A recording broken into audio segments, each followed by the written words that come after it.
हाँ दोस्तों, कैसे हैं आप लोग। आप लोगों का स्वागत है पॉलिटिकल फंडा यूट्यूब चैनल पर। तो आज मैं इलेक्टोरल बॉन्ड, एसबीआई और सुप्रीम कोर्ट के बीच जो कुछ भी हुआ उसके बारे में बताने वाला हूं। जैसा कि आप लोगों को पता होगा कि इलेक्टोरल बॉन्ड पर तो पहले ही बैन लगा दिया गया था। उसका जो डिटेल्स, जितना भी चंदा जमा हुआ था, उसका 6 मार्च तक का टाइम दिया गया था एसबीआई को बताने के लिए। लेकिन उसका डिटेल्स बताने के लिए 5 मार्च, एक दिन पहले ही एसबीआई ने जो है तो ये बताया, बोला कि मुझे और भी 4 महीने का टाइम चाहिए। लेकिन ये पूरा मामला जो है तो देश की जनता को, देश को समझ में आ रहा है, इसलिए कि सामने ही लोकसभा का चुनाव है। अगर से 4 महीने के टाइम की बात किया जाए तो फिर तो चुनाव ही निकल चुका होगा। जब तक तो इतना टाइम तक कोई सवाल पैदा नहीं होता था इतना टाइम देने का। और अजीब कुछ हुआ भी इसलिए कि सुप्रीम कोर्ट ने फटकार लगाया और चंद्रचूड़ साहब ने और वहाँ के और भी जज जो थे उन लोगों ने सवाल भी अच्छा खासा किया। जिस तरीके से बहाना बनाते हुए दिखा एसबीआई, उसी तरीके से जैसा कि एक बच्चा कोई स्कूल में जो कि होमवर्क किए भी ना जाए और फिर मास्टर के पूछने पर एक से एक कुछ ना कुछ 3-5 वाली बात करे, बहाना बनाए, उसी तरीके से। लेकिन सवाल यही किया गया कि आपको इतना दिन का टाइम दिया गया था, उतने दिन में क्या किया गया, उतने दिन में आपने क्या वर्क किया और क्यों नहीं दिया जा सकता है।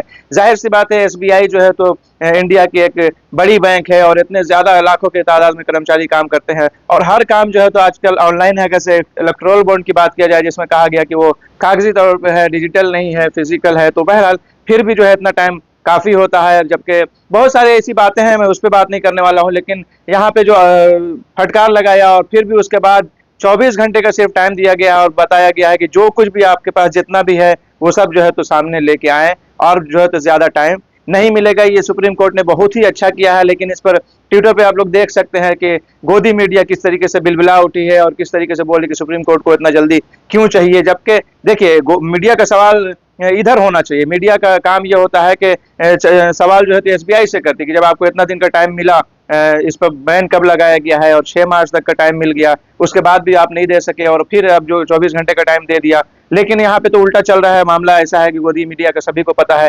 उसके अलावा मास्टर स्ट्रोक खेला गया सरकार की तरफ से। आप लोग देख सकते हैं कि नोटिफिकेशन जारी किया गया है सीएए की। क्यों भाई? इसलिए कि अब सारे गोदी मीडिया वाले, सारे अखबार जो है तो किसको बनाएंगे, अपना हेडलाइन किसको बनाएंगे? सीएए के नोटिफिकेशन को। जबकि हेडलाइन होना चाहिए था ये सुप्रीम कोर्ट और एसबीआई वाला मामला। लेकिन इसलिए जो है तो ऐसे टाइम पे सीएए का नोटिफिकेशन जारी किया गया है। आप लोगों को याद होगा कि सीएए के खिलाफ जो है तो कितना प्रोटेस्ट हुआ था, कितने लोग जमा हुए थे हर जगह जगह जगह पे, जिसमें सबसे ज्यादा दिल्ली जो है तो सरफहरिस्त था। लेकिन वहां से लोग हटने को तैयार नहीं थे और हटे थे तो सिर्फ अपने देश के इस वजह से कि देश में कोरोना ज्यादा न फैले। उसी दौरान जो है तो कोरोना पूरी दुनिया में ही, यानी कि कोरोना के केसेस बहुत ज्यादा बढ़ने लगे थे, इस वजह से उस प्रोटेस्ट को खत्म किया गया था।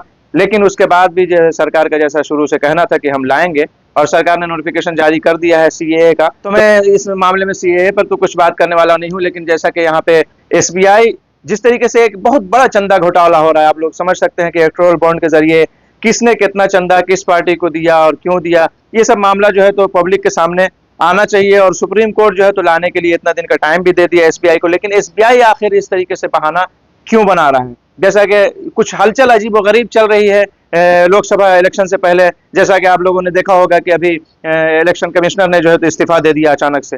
बताइए, जबकि पहले से ही एक ऑलरेडी कम है, 3 होते हैं जिनके में एक सीट ऑलरेडी जो है तो खाली है। अगर से कहा जाए तो 2 ही लोग थे, उनमें भी एक ने जो है तो इस्तीफा दे दिया। अब सिर्फ एक ही चुनाव कमिश्नर, चुनाव आयुक्त बचे हैं। तो अब जल्द से जल्द चुनाव से पहले ही जो है तो और लोगों को नियुक्त भी किया जाना है। इसमें भी बहुत कुछ हुआ सुप्रीम कोर्ट और सरकार के बीच, इसलिए कि जो नियुक्ति होती है वो सुप्रीम कोर्ट का ये कहना था कि मैं एक ही वीडियो में कई मौजू को जोड़ दे रहा हूँ, इसलिए कि बात ही कुछ मिक्स हो गई है। इसलिए कि मामला ही ऐसा है कि जल्दी जल्दी में सब कुछ हो रहा है। तो अरुण गोयल साहब ने जो अचानक इस्तीफा दे दिया, अपने चुनाव आयुक्त हैं उस पद से, और जो है तो उसको स्वीकार भी कर लिया, राष्ट्रपति कर लिया गया राष्ट्रपति के द्वारा।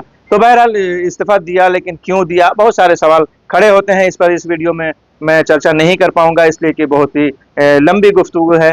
आखिर क्यों दिया, क्या मामला हो सकता है, क्या नहीं हो सकता है इस तरीके से अचानक, जबकि उनका अभी टाइम 2027 तक का था। अभी कोई ऐसा नहीं है कि हाल फिलहाल में उनको जो है तो होना था कि थोड़ा पहले ही उन्होंने इस्तीफा दे दिया। उनका टाइम 2027 तक का है, लेकिन इस्तीफा उन्होंने दे दिया। उसी तरीके से एसबीआई का मामला जो चल रहा है, 1 करोड़ पौंड का जो चंदे का घोटाला चल रहा है, ये सामने लाने में आखिर एसबीआई को क्या दिक्कत है? ये एक बहाना हुआ, सिर्फ बहानाबाजी के अलावा कुछ नहीं है कि नहीं हो सकता है। जबकि एसबीआई पहले ही बोल चुकी है कि सब जो है तो मुंबई के हेड ब्रांच में जमा है तो आपको इतना दिन का टाइम काफी था, आप सभी को काम पे लगा देना भाई, क्यों नहीं लगा सकते हैं? अब अगर से फिजिकल डिजिटल नहीं है फिर भी कर सकते हैं। पहले तो सारा चीज़ डिजिटल नहीं था, कुछ भी डिजिटल नहीं था तो क्या काम नहीं होता था।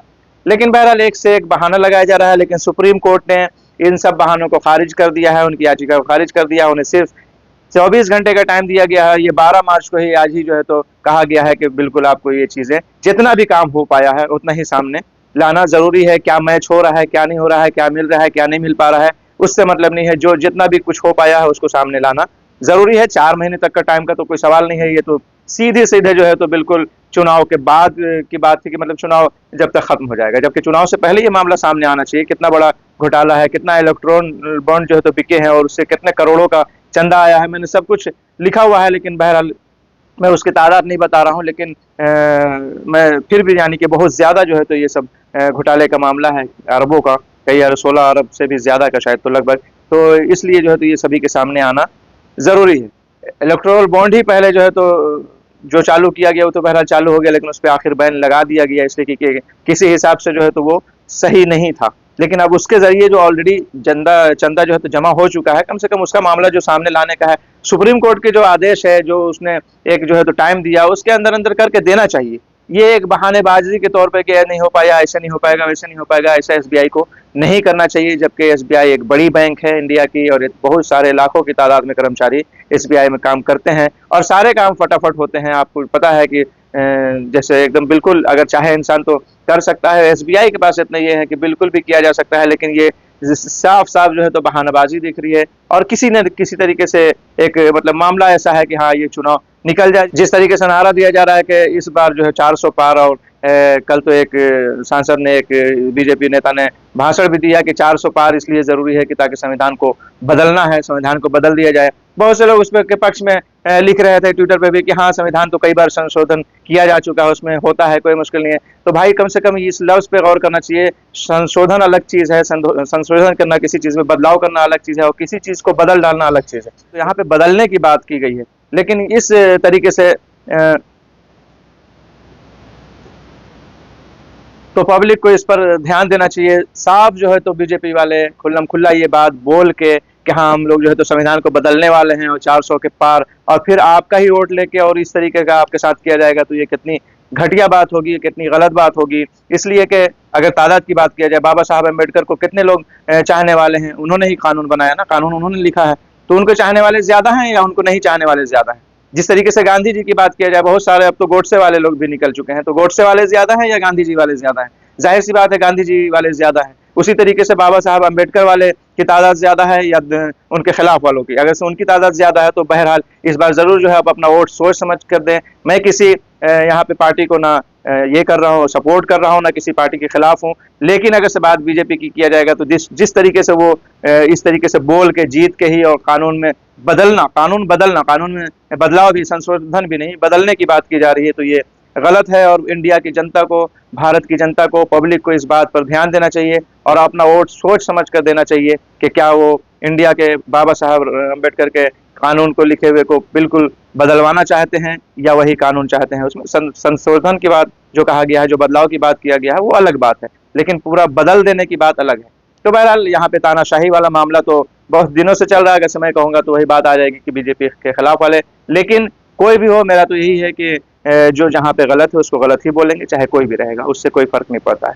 तो बहरहाल इस मामले में आप लोगों की क्या राय है? हालांकि ये, जैसा कि मैंने कहा, वीडियो जो है तो बिल्कुल मिक्स हो गई है। अगर से मैं किसी एक टॉपिक पे बात करूं तब भी बहुत लंबी बात की जा सकती है, लेकिन बहरहाल देखते हैं। पॉलिटिकल फंडा में आजकल तो पॉलिटिक्स का माहौल जाहिर सी बात है रोज बरोज गर्म होने वाला है, इसलिए कि चुनाव करीब होता जा रहा है रोज बरोज, तो कुछ ना कुछ इस तरीके की न्यूज़ तो आती ही रहती है। तो आप लोगों के सपोर्ट की ज़रूरत है। वीडियो को लाइक करें, शेयर करें, चैनल को भी सब्सक्राइब करें। चलते हैं, मिलेंगे नेक्स्ट वीडियो में। बाय।